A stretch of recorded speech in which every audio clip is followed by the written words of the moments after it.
Steph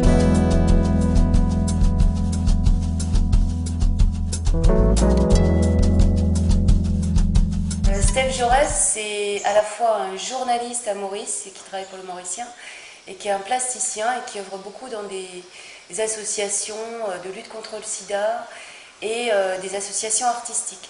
Donc ça fait 5 ans de ça que Sophie Rothbard d'Arsenic l'a découvert. Il est venu pour le premier Sac qu'il faut et il est venu à cette occasion 2-3 jours en résidence.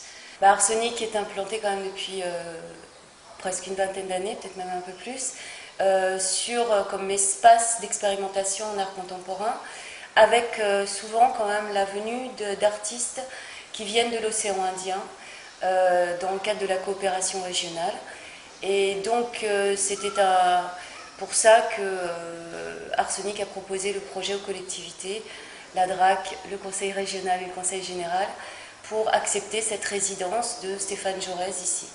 Stéphane a proposé un dossier à Arsenic il y a à peu près un an de ça, pour faire une résidence complète à Arsenic.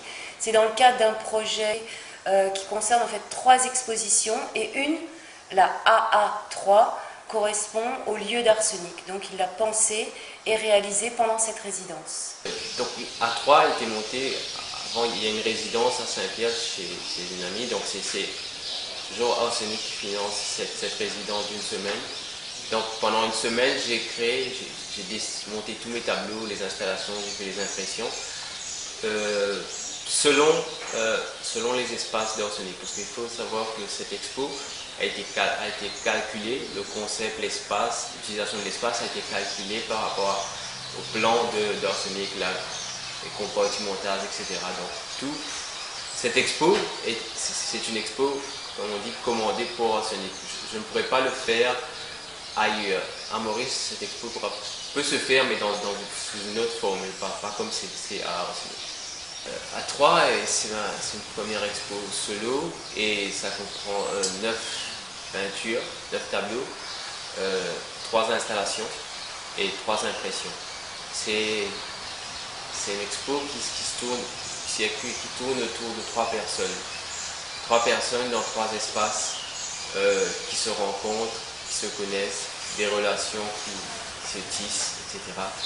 Et donc dans A3, à travers les tableaux et les installations, mais aussi les 3 impressions de corps, c'est un voyage dans l'intimité, dans la vie de ces 3 personnes.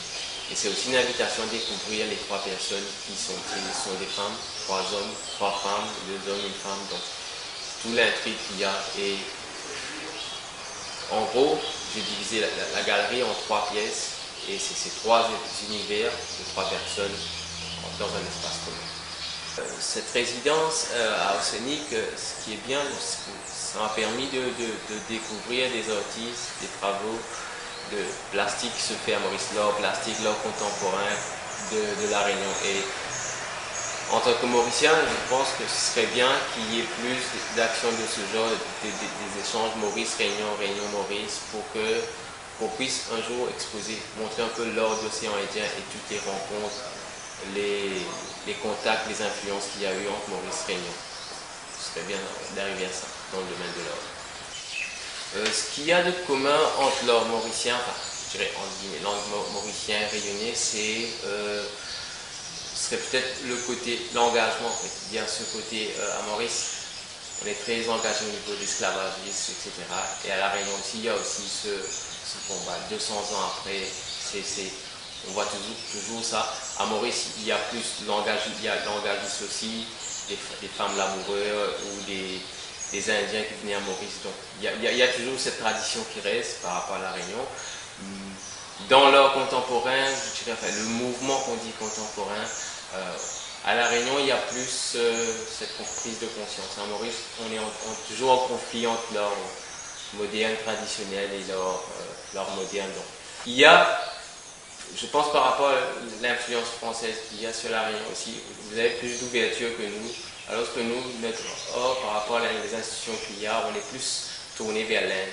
Donc il y a cette grosse influence indienne qui se retrouve dans les tableaux, que ce soit dans les institutions, les artistes instruments de Mozart, en fait, il y a cette grosse influence indienne, alors que chez vous, c'est soit marronnage africain ou c'est européen.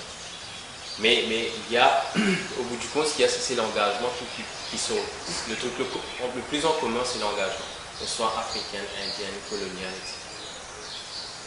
Culturellement, ce qui est bien, enfin, ce qu'on va, la tendance, que ce soit dans la musique, enfin, surtout dans la musique, c'est qu'on voit qu'il y a des artistes mauriciens qui sont bien appréciés ici, surtout ceux qui font du Sega commercial, comme on veut dire Maurice.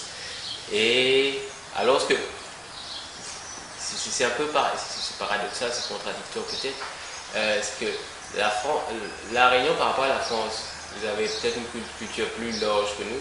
Nous à Maurice, il y a des artistes, des ségatiers qu'on n'écoute pas et qu'on voit qui sont applaudis chez vous. Donc il y a cette contradiction en termes de goût. Enfin, bref, on met ça de côté. Mais ce qui est bien, c'est qu'il y ait des contacts entre la musique de Maurice, de l'Inde. Culturellement, ce qui est bien.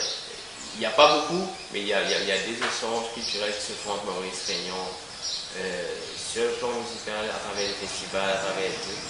Qui est bien parce qu'on n'a pas ce contact avec Madagascar ou avec les Seychelles, mais musicalement, je crois que ça s'accroche bien, ça accorde bien.